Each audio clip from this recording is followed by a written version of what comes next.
Hey folks, welcome back to Canada's Boxing Channel. I hope everyone's doing well. So the other day I did a video about the Cinderella Man, James Braddock, and I thought, I should do one about Max Baer, the fellow he beat. Max Baer was heavyweight champion for only a year, but Max Baer was hugely popular, very, very well known, together with his brother, Buddy Baer, actually. But Max Baer was a real superstar, and he was in movies and everything. So I thought, let's talk about Max Baer. Now, as always, this is the view from 25,000 feet, right? So I strongly recommend, if you're interested, please go and read up about Max Baer or look at some online documentaries that might exist about Max Baer. And just let's all remember these great fighters of the past.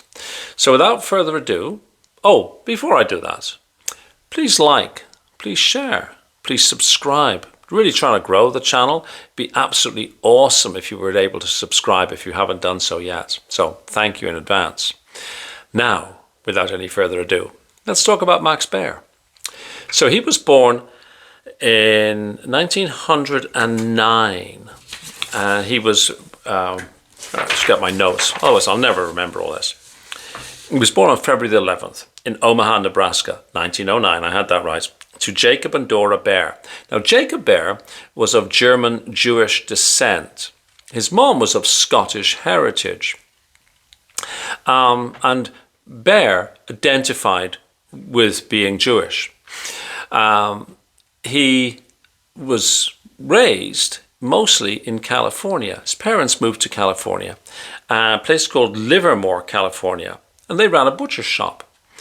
He was known, he being Max Baer, in his fighting days as the Livermore Larupper. Now, in that part, Livermore was very rural, and Max Baer worked a variety of jobs. He was a naturally athletic kid. He worked on a ranch, and he credited his strength because he had to carry cattle carcasses. He also said that he was able to knock out cattle with one punch. How true that is, I don't know. I wasn't there. But it's something that you will find, repeated within the literature about Max Baer. He also did the Charles Atlas bodybuilding course, and he got into boxing as that whole sort of athletic physical fitness thing. Now, he didn't really have an extensive amateur background. Like many fighters of the time, money was kind of tight, and if you were good, prize fighting was a way to put food on the table, quite literally. So he didn't really have the extensive amateur background that we might see fighters today having. So he jumped quickly into the professional ranks. He took up boxing in the late 1920s. By 1929, he's turned pro. By the early 1930s, he's immensely popular because he's got a lot of charisma. He's a real showman, an actor and funny, and this would stand him in great stead later on in his life. However, in the early 1930s, his career was marred by controversy because he ended up having a fight on August the 25th, 1930, with a fellow by the name of Frankie Campbell. This was for the title of Pacific Coast Champion. The ring was built over home plate at San Francisco's Recreational Park. Big event. And the fight started. Campbell drops Baer in the second round. Baer gets up, drops Campbell. Campbell goes back to the corner and apparently said, I feel like something's broken in my head. Anyways, Campbell comes out. He wins the third round. He wins the fourth round. But before the fifth round starts, the corner of Campbell, who knew Baer, in fact, one of the trainers had been in Baer's camp previously, were taunting and teasing and trash-talking Baer. Baer was mad. He comes out and he lays leather on Campbell like no one's business. Well, it took the referee, Toby Irwin, a while to stop the fight. Fights were allowed to go on a bit more in those days than they are today. Well, as soon as Baer stops hitting him, because the ropes were holding up Campbell, Campbell collapses to the floor. It takes 30 minutes for an ambulance to arrive. Again, different times.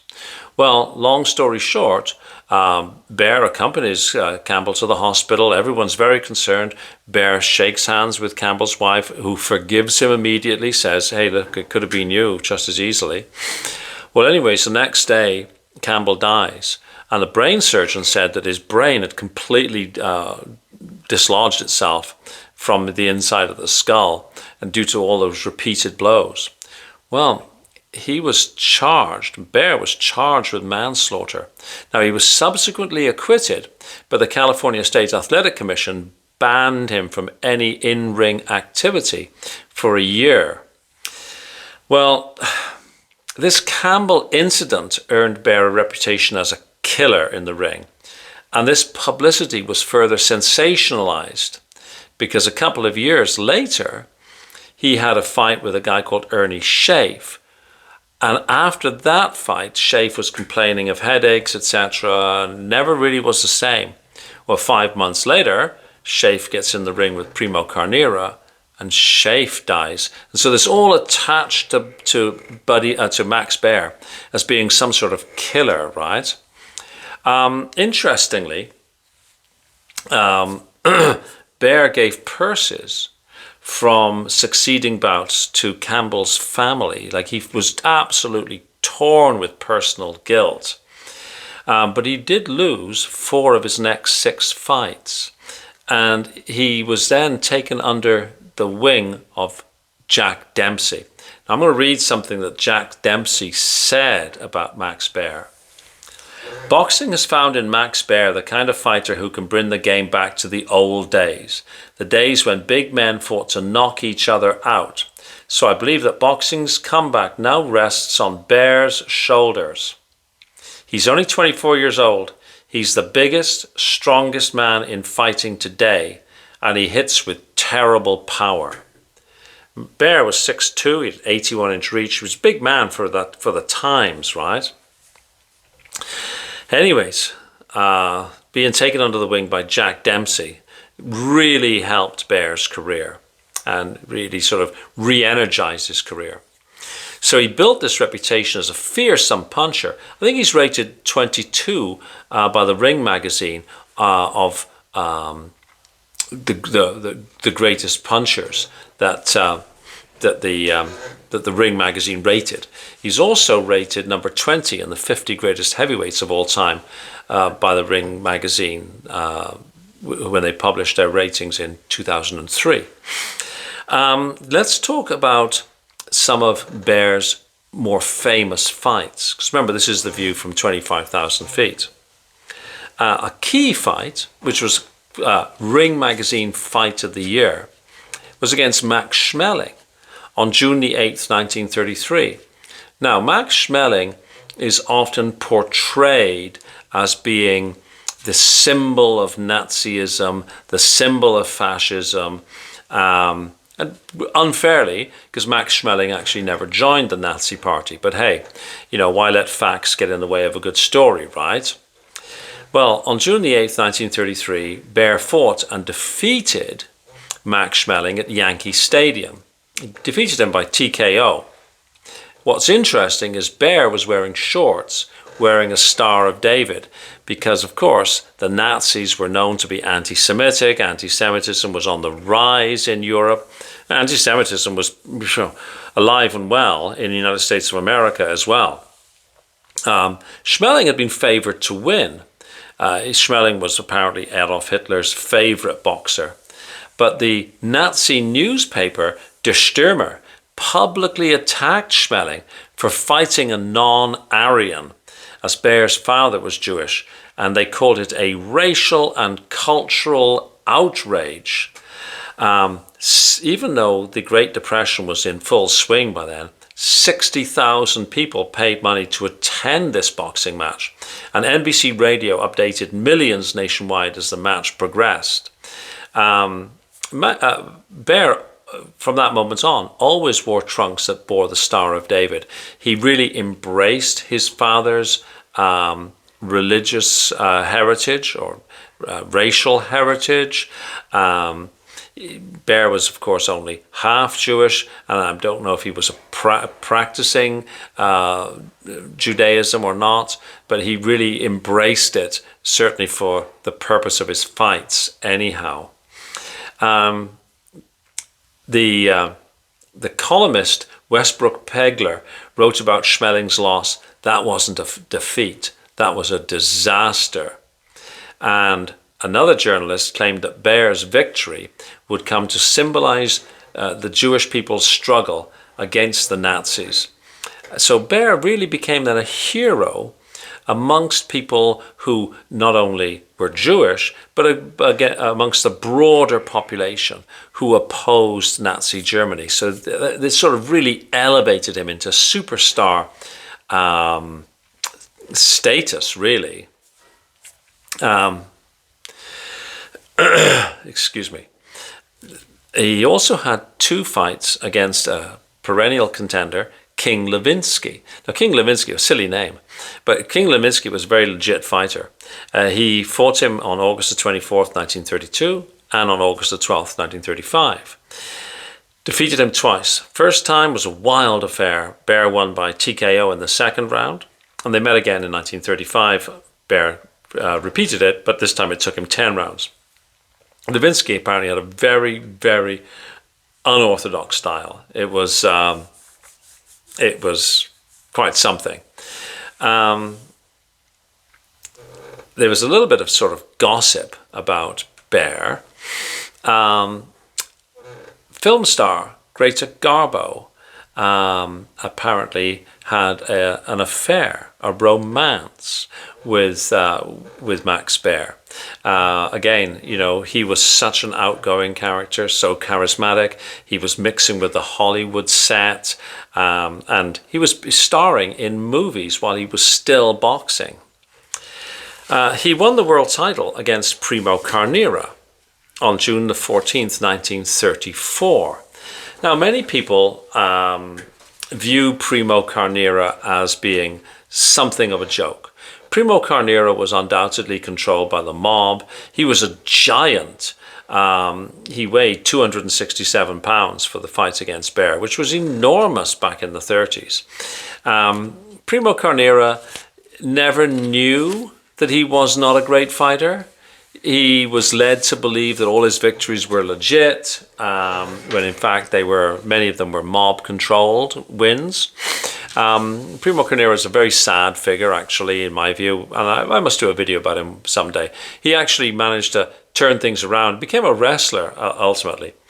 Anyways, Baer knocked down Primo Carnera 11 times over 11 rounds. All the knockdowns, they occurred in rounds 1, 2, 10, and 11. Baer thoroughly dominated those rounds. Apparently, the intervening rounds were moderately competitive. There is some controversy about the number of knockdowns, as apparently Carnera slipped sometimes. But regardless, Baer was now the heavyweight champion of the world. Now, one of the greatest upsets in history of boxing occurred only 364 days later. Baer did not take overly serious a challenge from James J. Braddock, the Cinderella Man. Well, the Cinderella Man, of course, whose career had been great, and then it flatlined and collapsed and went to work as a longshoreman, was on welfare. He had a chance to fight some contenders. He did. He won. He gets a shot at Max Baer, even though he's a massive underdog. Well, on Long Island City, New York, Baer, who had hardly trained for the bout, faced Braddock, who had trained like no one's business. He trained to fight. For Braddock, this was everything. Well, as you can imagine, when you've got the superstar who's making movies, hanging out with movie stars, living the high life, enjoying all the things that championship brings to you. And he's facing somebody who's training as though it's life and death. It's not a big surprise when the superstar champion loses. Shades of Mike Tyson, Buster Douglas, maybe. But anyways, it was a massive upset. And there was a crowd of 30,000 there. Most of the people who had bet against Braddock, of course. And that fight is the feature fight in that 2005 film with Russell Crowe called Cinderella Man. 3 months after losing the title, Baer fought again. He faced what was described as a ferocious rising star, none other than Joe Louis. Louis dominated Max Baer. He knocked him down 3 times in the 4th round. Baer's corner threw in the towel, and it was his first stoppage loss. Baer suffered a broken hand and torn muscles in the fight. Clearly, the torch was now being passed to Joe Louis, who, of course, as we know, went on to get a title opportunity against Braddock, beating Braddock, and began a 12-year reign as heavyweight champion of the world. Much credit to Braddock for giving Joe Louis the title shot. This wasn't the end of Max Baer's career. He fought Tommy Farr on April 15th, 1937. Tommy Farr from Wales, very durable contender. It was a unanimous decision in a tough bout. Tommy Farr, later on, fights Joe Louis and goes the distance. So Tommy Farr was a very legit fighter. There was a fight against Pat Kaminsky.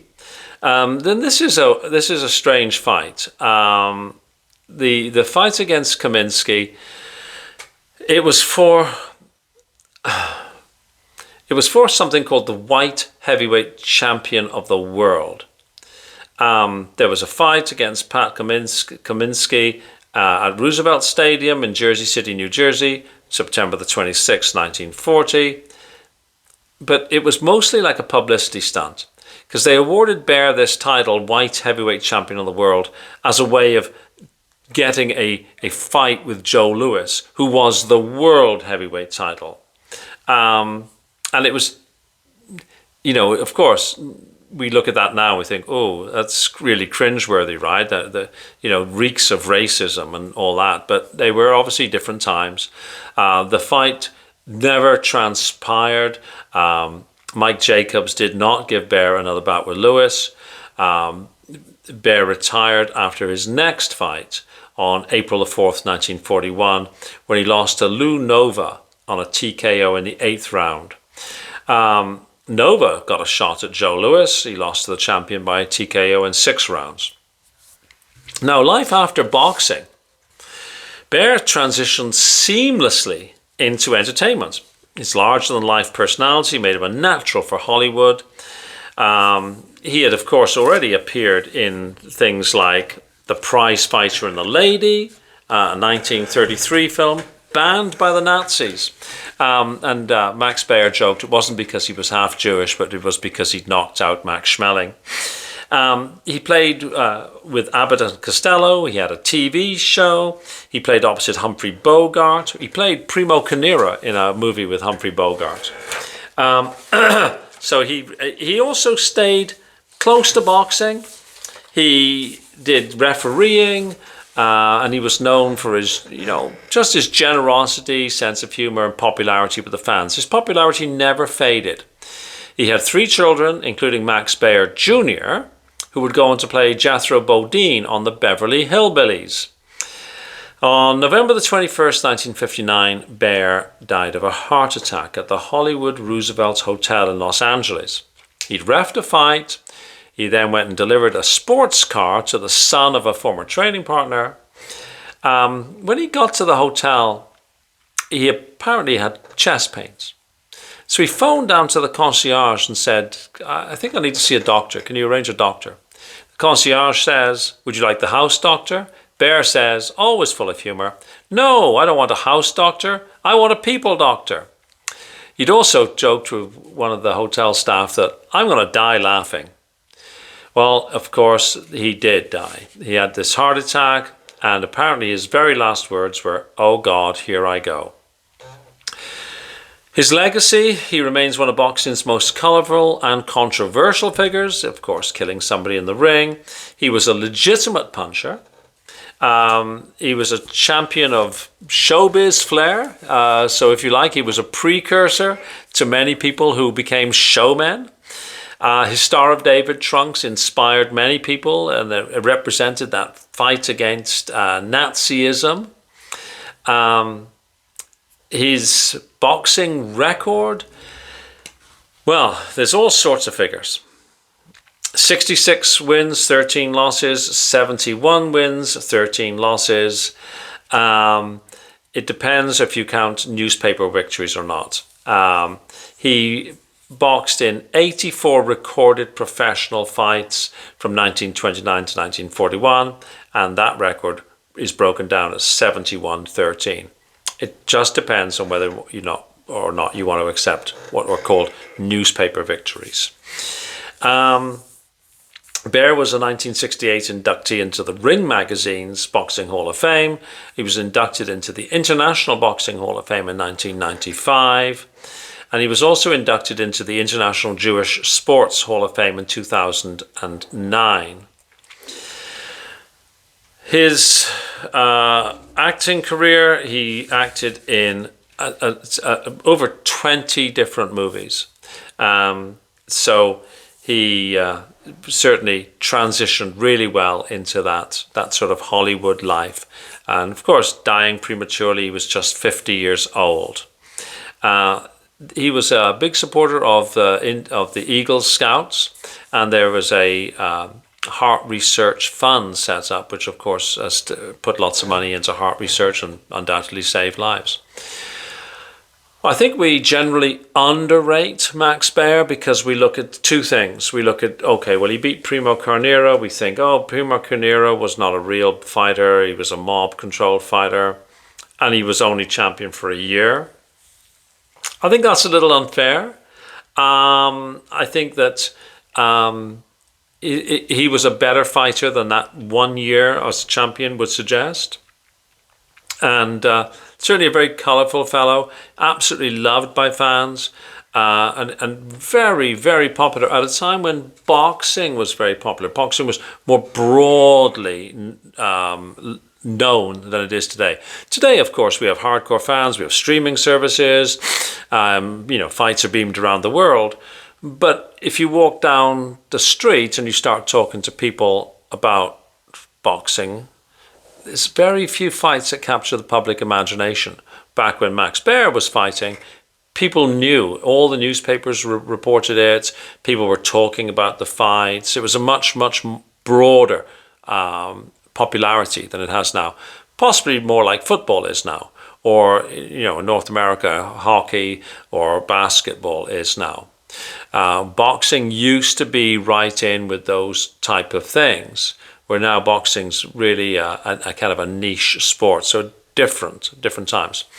I should say that Baer also served his country. He served with the United States Army Air Force in World War II.